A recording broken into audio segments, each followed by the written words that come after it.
আল্লাহ যখন কাউকে বাঁচাতে চায় তাকে বিপদে ফেলে। মনে করেন আপনি রাস্তা দিয়ে হেঁটে যাচ্ছেন, পা একটা মোচড় গেছে, ও মারে, ব্যথার যন্ত্রণা সহ্য করা যায় না। আল্লাহ পাক ফেরেশতারা বলে যে আমার বান্দার এই ব্যথার কারণে গুনাহ মাফ কর, গুনাহ মাফ কর, গুনাহ মাফ কর, গুনাহ মাফ কর, গুনাহ মাফ কর। বান্দা তো বুঝে না, বান্দা বলে যে আল্লাহ আমার ফাটাই তুমি ভাঙতে পাইলা। রব বলে যে তুই তো দেখোস নাই, আমি দেখছি তুই গুনার কারণে জাহান্নামে চলবি 10,000 বছর। ওই 10,000 বছরের আগুন থেকে বাঁচানোর জন্য আমি দুনিয়ার তোরে 2 বছরের পায়ের কষ্ট দিয়ে মাফ করে দিচ্ছি।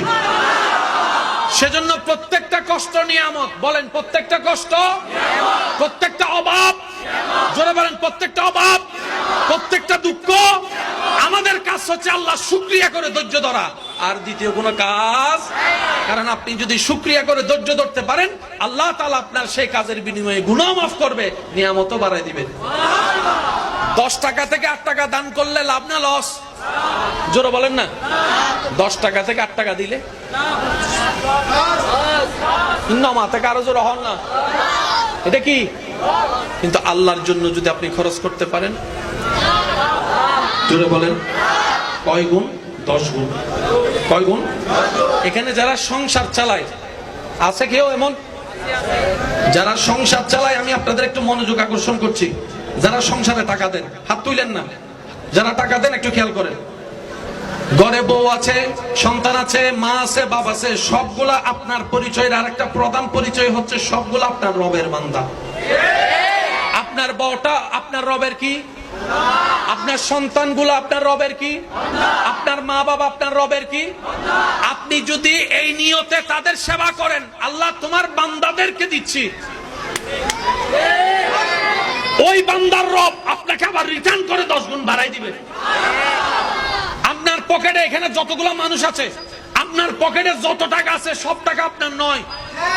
আমার পকেটে যা আছে সব আমার নয়।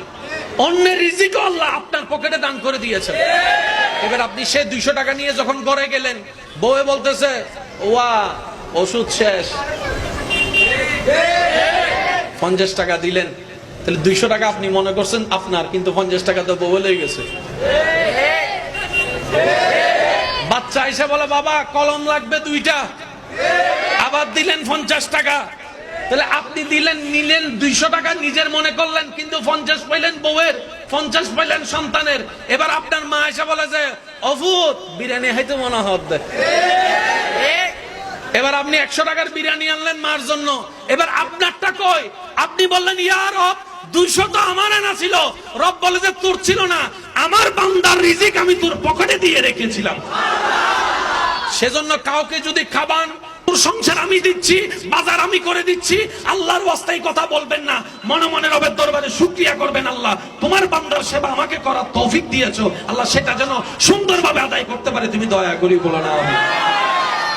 অহংকার করা যাবে? জোরে বলতে হবে, অহংকার করা যাবে? আল্লাহ আমাদের সবাইকে বুঝার তৌফিক দান করুন। আজকে থেকে আমরা তাওয়াক্কুল বাড়ানোর চেষ্টা করব, বলি ইনশাআল্লাহ।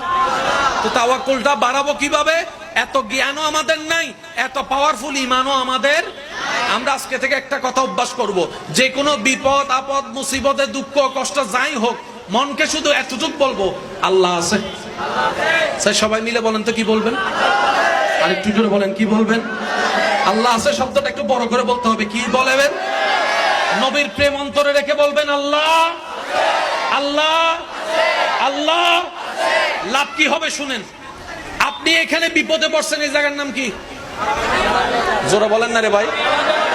আপনি দোকানটার পাশে বসে আছেন, বন্ধু বন্ধু কথা বলতেছেন, দুঃখে টেনশনে গাল আপনার মুখ টুক ভেঙে গেছে চেহারায় টেনশনে।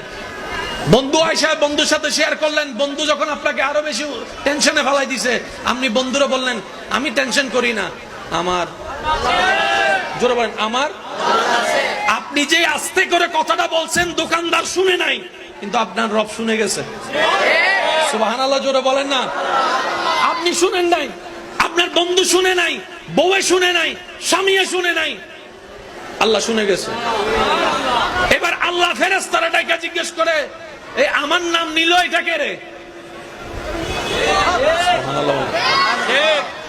আমার নাম নিল, এখন বিপদে পড়ে সে কে? ফেরেশতা বলবে আল্লাহ তোমার একজন অভাবী বান্দা, তোমার একজন দুঃখী বান্দা, তোমার একজন অসহায় বান্দা। রব বলবে সে কি আমার নাম নিয়েছে সত্য? আল্লাহ শুনলামই তো তোমার নাম নিয়েছে, সে বলছে আমার আল্লাহ আছে। আমার বান্দা কি বলেছে আমি আছি, এটা বলেছে? ফেরেশতা বলে যে আল্লাহ হ্যাঁ বলেছে। আল্লাহ পাক বলে যে ফেরেশতা ভিআইপি প্রটোকলে তাকে সাহায্যের ব্যবস্থা করো। আমার বান্দা যেখানে আমার নাম নিছে, সে যদি হেরে যায়, আমি আল্লাহর শানের ইজ্জতের ক্ষতি আমি সেটা হতে দিব না। আমার বিশ্বাসীদেরকে আমি জয়ী করে ছাড়বো, পরীক্ষা নিয়ে হলো। সুবহানাল্লাহ। মনে থাকবে আজকে থেকে কি বলবেন? সবাই বলেন আরো জোরে। আপনি বললে যে প্রথম দিনে কাজ হয়ে যাবে তা নয়, এটা মনে রাখতে হবে।